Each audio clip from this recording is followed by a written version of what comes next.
Hello YouTube, Facebook, and all those people still using MySpace. This is Ryan coming to you with another pickup video. This one's probably going to be a little shorter than every other video I've done, but that's okay. We're just going to get right into it. Oh my god, this stuff's from like month and a half ago actually.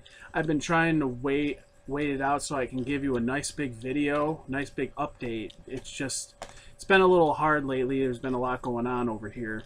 But about a month and a half ago, I went to a couple pawn stores, and I didn't really find much, so I ended up going to a store run by these people who basically buy off storage units. And I must have got there at a good time because I actually picked up a couple PS2 games. The first one I got was Contra Neo. And then this one I was actually very happy to pick up. It's Dark Cloud for the PS2. These are both complete with the manual and everything, and the discs look like they're in wonderful shape. And I actually can't wait to play Dark Cloud. I'm waiting for a good time to jump back into an RPG, with the exception of a 64 RPG, which I'll talk about later that I've been playing. But that's really all I found. That was back a month and a half ago. Now, these next couple finds are the big things I really wanted to show you, and I just couldn't wait. About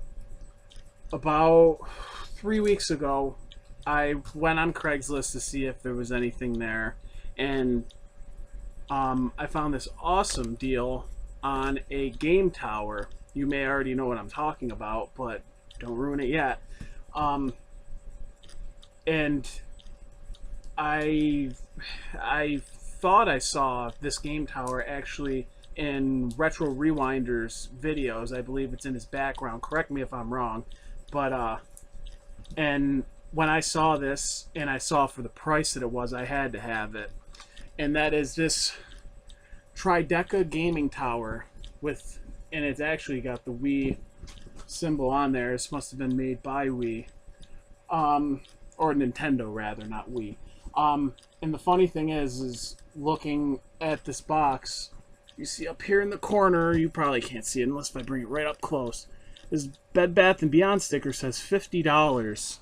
Now, I don't know how old these things are, but I think that's absolutely awesome that it used to be $50, and then it looks like this guy I bought it from tried to sell it for $12 in his garage sale.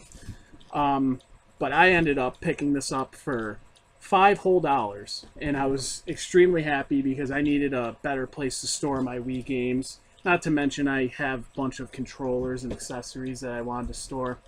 Now, as a small little treat to try and add a little more texture to this video, I suppose, I have a small clip of me setting it up, and it is actually one of the easiest things I've ever set up in my life. So, here that is.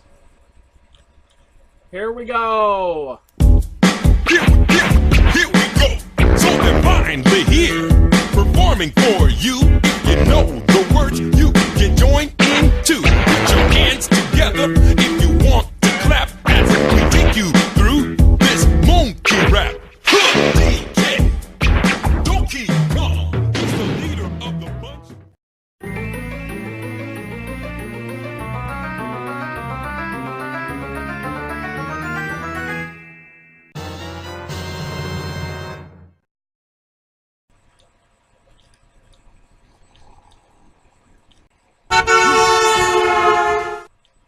Wow. Sorry. I dozed off a little bit. Yeah. By the way, this video is brought to you by Arizona. I don't know how much I dozed off there, but anyway.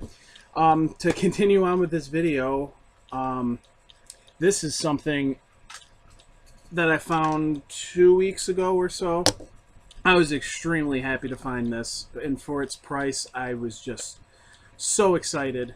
I went into a pawn shop down in Utica, and I was just looking through their games and their case to see if they had anything interesting, when I stumbled upon this Wavebird controller. I had never owned a Wavebird, even when I owned a GameCube system, and just to have a wireless GameCube controller is a big thing for just about anybody. So for me to finally have one, I was super happy to find it.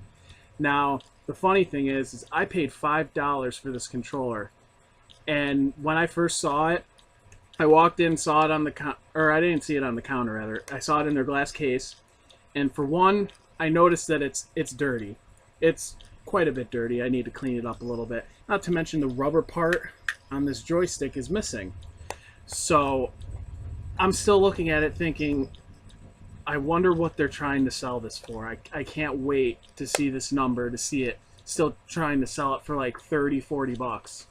So what I ended up doing was I asked him, I was like, can I see the controller and see how much you're selling it for? Now, he pulls it out, and the sticker was on the back because I couldn't read it, and he said $5 for this. And I was like, wow, that's awesome. And I knew I was going to buy it either way, but the thing is the sensor for this, or the, what do they call it? I can't even think of the name right now. I'm drawing a blank. It wasn't with it. I couldn't find it, so I was sitting there thinking, you know what, $5 sounds about right, because the hardest thing to find is actually the sensor that goes with this. So I was like, $5 for this. It's still worth buying, especially because I can probably find another one later, like years from now. But I go to the next case, and what do I find but the sensor? And I was like, I just pointed out to him, like, hey, that looks like receiver. That's what it's called. It even says receive on, and I'm kind of a moron. But anyway, so I found the receiver in the next case. And I went over to him like, hey, that kind of looks like the receiver that's supposed to go with this. And he peeks in and goes, oh yeah, so that's what that goes to. So we had a good laugh about that, and then he threw it in together, and he still only charged me $5. And I swear to you, I'm pretty sure these still go for like 40 bucks together and separate. For this alone is definitely still a lot of money. A lot of people either break these or lose these, I don't even know. So I was just super happy that I could get both of these, excuse my English, and in working condition. It does work. I've been using it to play Mario Kart Wii for like weeks. Whee! Now, the biggest find I have for this, and to find that's a big deal, but my biggest find was about a week ago. I decided to trade in some of my games that I didn't need, my doubles and stuff like that, and I went over to Replay Games and traded them in, and I got about $16 worth of store credit, which was convenient because that same day I decided to just go in there to just see what they had before I traded in for store credit.